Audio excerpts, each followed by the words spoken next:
So last week we discussed, as Ernest Holmes says, the nature of the thing as being universal energy. Mind is what I like to refer to it as, intelligence, spirit. The idea that it is finding conscious and individualized centers of expression through us.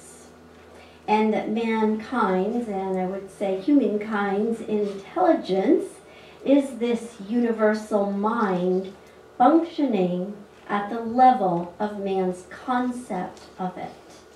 I want you to pay special attention to that idea of concept. This idea is what we know as the science of mind, our teaching. And this week we are discussing the second chapter in this book, the way it works. So the thing itself, and today looking at the way it works. We often refer to God as universal mind. This mind finds an outlet through our personal mind. In the Bible it is written, "In Him we live and move and have our being." When I first read that in the Science of Mind, Ernest didn't give credit to Acts in the Bible. He just simply said it. But then, of course, he said that he will give credit the first few times, and then after that, he's just going to say it like it's his. Because indeed, it is, right? It belongs to all of us. Of course, God isn't a gender. So whoever wrote the he was probably a he, or the him was probably a him. And so in Science of Mind, we would say, in mind, we live and move and have our being.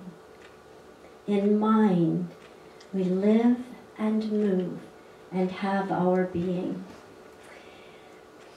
Our personal thought, and therefore our emotion, because our emotion comes from our thought, something I am really working with these days, is learning how to shift the thought so that it matches the emotion that I desire. Because, you know, the emotions that we have, I don't know about you, but for me, they're pretty darn powerful. And I can begin to believe that that emotion is so powerful that that's my reality. And I need to do something about whatever it is that's causing that reality. When in truth, it was never that emotion. That emotion was caused from the thought. And the thought came from me, not from someone or something outside of me. And so our personal thought is the use we make of mind. And it is true that we can only use as much of mind as we understand. So I invited you to look at the word concept, concept of it, concept of God. And now I invite you to look at the idea of understanding, understanding it, understanding mind.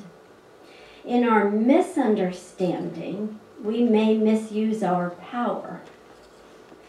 And we are free to do so because, as the great teacher Jesus said, "It is done unto you as you believe." As we become increasingly aware of our personal nature being that of the divine nature, we are able to give up our suffering.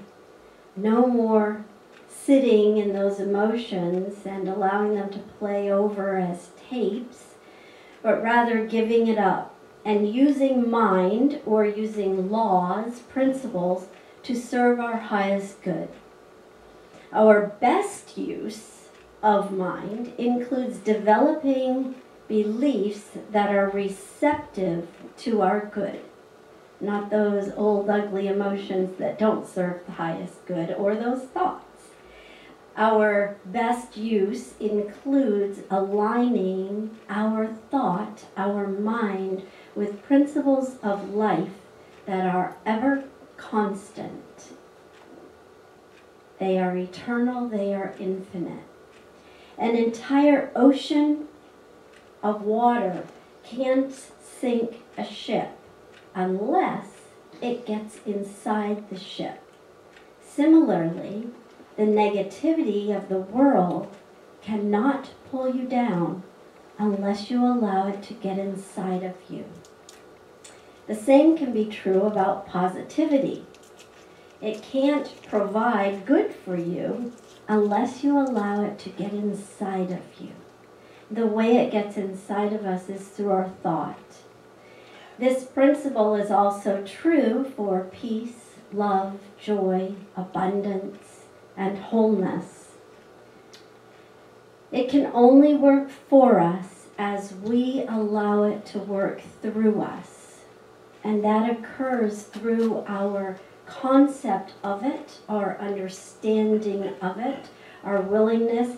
I knew that if we did this new way of everybody chooses a Science of Mind reading, it would fall in perfectly, and so far it has.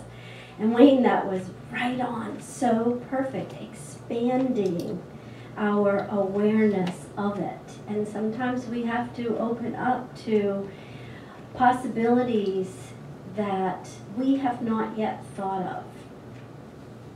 So it works through our thought, and we must become knowledgeable. And that's a part of that expandedness and that opening up. We must be diligent and we must be consistent in doing the work of creating belief systems within that align and include all the good we can possibly accept.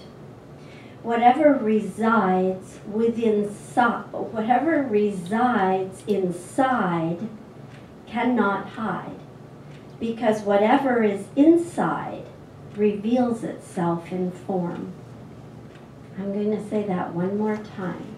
Whatever resides inside cannot hide, because whatever is inside reveals itself in form. That's a great transition, thank you. Ernest Holmes says in Science of Mind, he says, when we see it as it is, then we shall see ourselves as we are. We can only see it by looking at it through our eyes. Hence, we shall find a better God when we shall have arrived at a higher standard for man. If God is to interpret himself to man, he must interpret himself through man. And the Spirit can make no gift that we do not accept.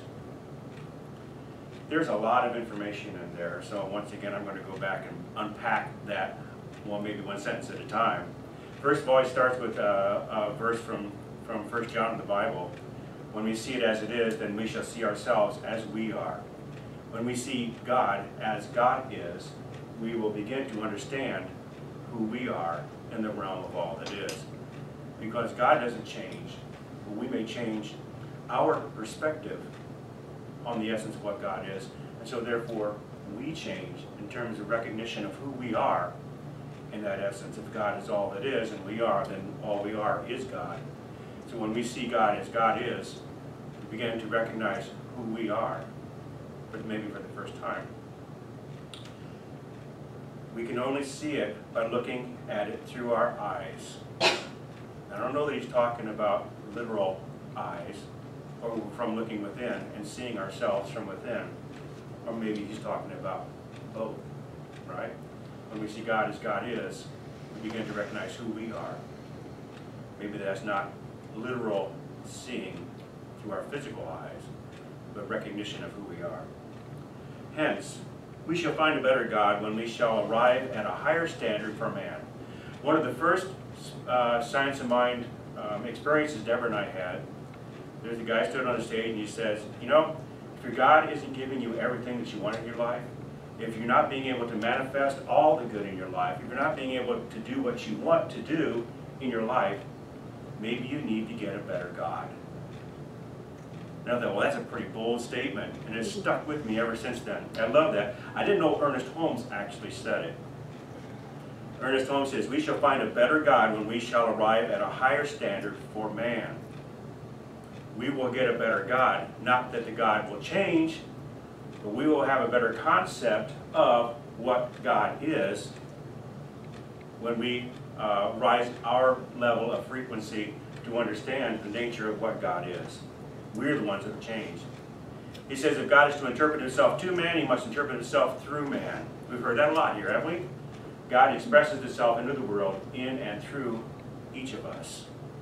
Beautifully, magnificently, perfectly, uniquely, through every single one of us.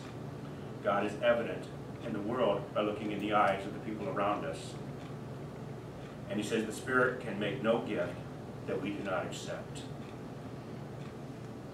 God doesn't really do anything. We're going to talk about that next week. So you have to wait. God is not a doer. God is a beer. God is a being. God does not do. God is the realm of all good, the infinite storehouse of good in the universe, of wisdom, intelligence, stuff, as we talked about last week. God is all it is, and we make use of that as it moves through us. But we cannot accept anything that we do not believe in and we do not identify with. Ernest Holmes also says, our belief sets the limit to our demonstration of a principle which, of itself, is without limit. It is ready to fill everything because it is infinite. So, it is not a question of its willingness, nor of its ability. It's entirely a question of our own receptivity. God is all that is. Our belief sets limits on that. How much do we choose to bring into our lives? How much do I choose to accept at any particular time? That's what I receive. You know, the brain has an infinite realm of receiving information, but it cannot receive all that information at the same time, and so therefore we have a limit to what we can accept. We only accept into our consciousness that which we actually believe to be true. So it passes, well, the information that's coming through our senses passes through our filtering system of our belief systems before it comes into our recognition of something in our experiences in the world.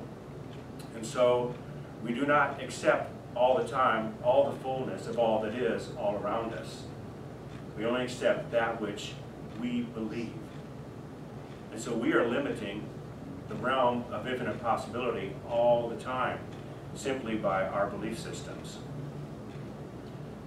We're dealing with a principle which of itself is limitless. But we have only a certain capacity as physical beings to accept a percentage of that.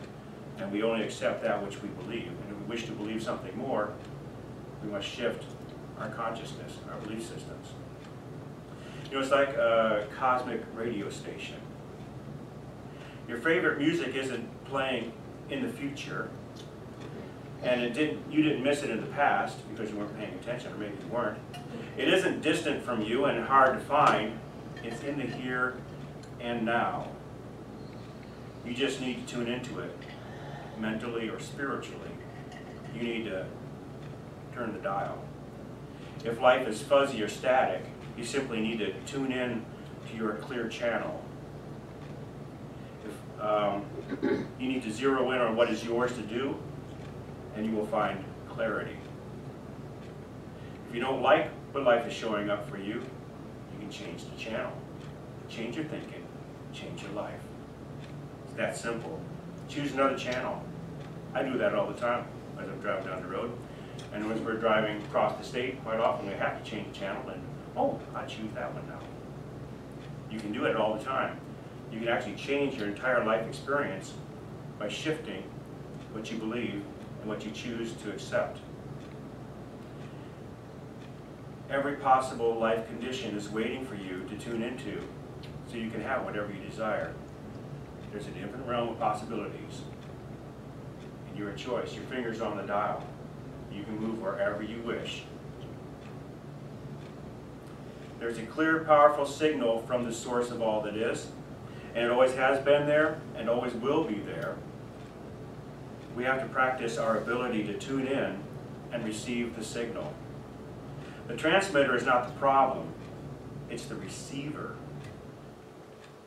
that needs to be adjusted.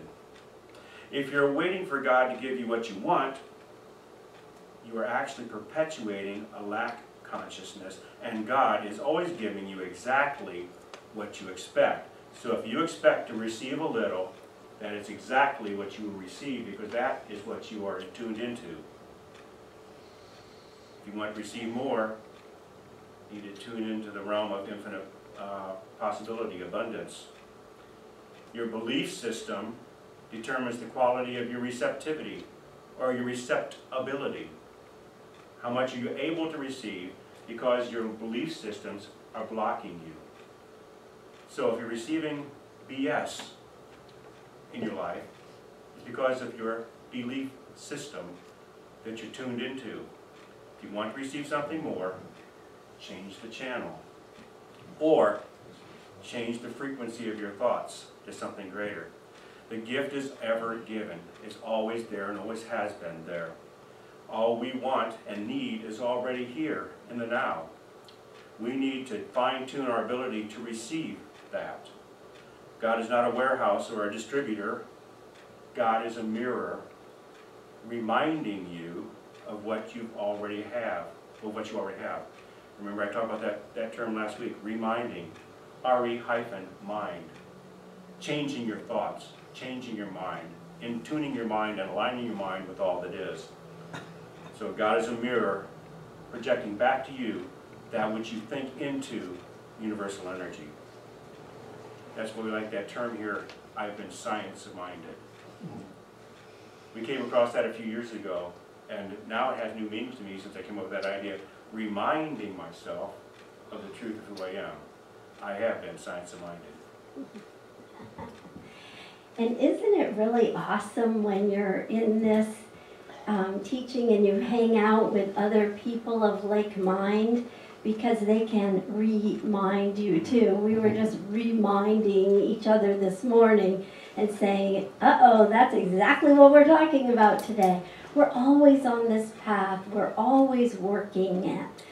But when we surround ourselves, and once again I'm going to say, we know who to attract to us. We know who to hang out with. I know exactly which friend to go to that I can tell my story to and get all the sympathy and empathy and how could they have done that to you.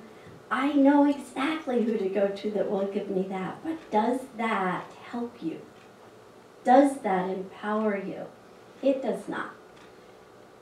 But when you have someone who will reflect it right back to you, it is a marvelous experience. And practitioners like Sarah will also do that for you. So you talked a little bit about something we did when we were first in this teaching, and I'm going to also. When we began the master's degree program part of ministerial training, we took a class called Love and Logic. And basically it was about parenting. It was how to be a better parent and make good choices that would help your child learn these principles at a really young age. And so in this class, and I found it to be not just about parenting. My kids were grown, so I was, or not quite, but almost, wishing that I had it when they were youngsters so that I could have implemented it. But what I realized was that I could implement it for myself. And the story is really about the teaching. And so the story that was in this Love and Logic class that I remember so clearly was about a little boy who was about 5 years old, and his dad had taken him to an air show. And he was amazed. He had a wonderful time, and they had a wonderful time, and he really enjoyed sitting and watching the air show. And maybe you can relate to that. Well, he got so excited that when they got up and started walking around by the vendors, he noticed that there was an airplane, a toy airplane, for sale, and he wanted it. Well, the parents were well into love and logic, and so they knew not to tell him no. And they gave him an allowance regularly, and he had learned the art of saving, and he had enough money for the plane. However, the father, with his wisdom and his years and his understanding of principles, knew that the dynamics of that plane would just cause a crash rather quickly. But instead of saying you can't have it because it's just going to break really quickly, which is probably some of the words that many of us used, me included, he didn't say that. He said, well, let's discuss the pros and cons, and they did. And in the pros and cons came up that it does feel a little flimsy. It might not last very long. Is this where you want to put your money? The little boy made his decision that yes, indeed, it was where he wanted to put his money. So against the father's wishes for his son, he said, okay. And the little boy bought it, and sure enough, as soon as they got home and he took it out, he crashed it first thing, and it broke beyond repair. And once again, instead of saying what I know I heard all the time, I told you, I don't think I said that one. I hope I didn't. But many of us do. I told you is never effective. The father did not say that to the son. He held the son while he cried, and he let him have his feelings and his sadness, and he waited until much later. He empathized with him, and he waited till later to bring up the conversation of, are you still glad that you bought the airplane? Do you wish you'd made a different choice in that moment? He allowed his child to learn, and that is what this teaching is all about. This teaching is all about to learn how to think is to learn how to live. And so the more that we can help each other to learn how to think and speak and take action, and I say each other even in the mirror, ourselves, because we're really the only one we're really responsible for, the more that we are able to do that, the greater we expand our concept, our understanding of God, of the way it works. I'd like to conclude this morning with an Ernest Holmes statement. Science of Mind is dedicated to that truth which frees man and woman from himself and sets him on the pathway of a new experience, which enables him to see through the mist to the eternal and changeless reality.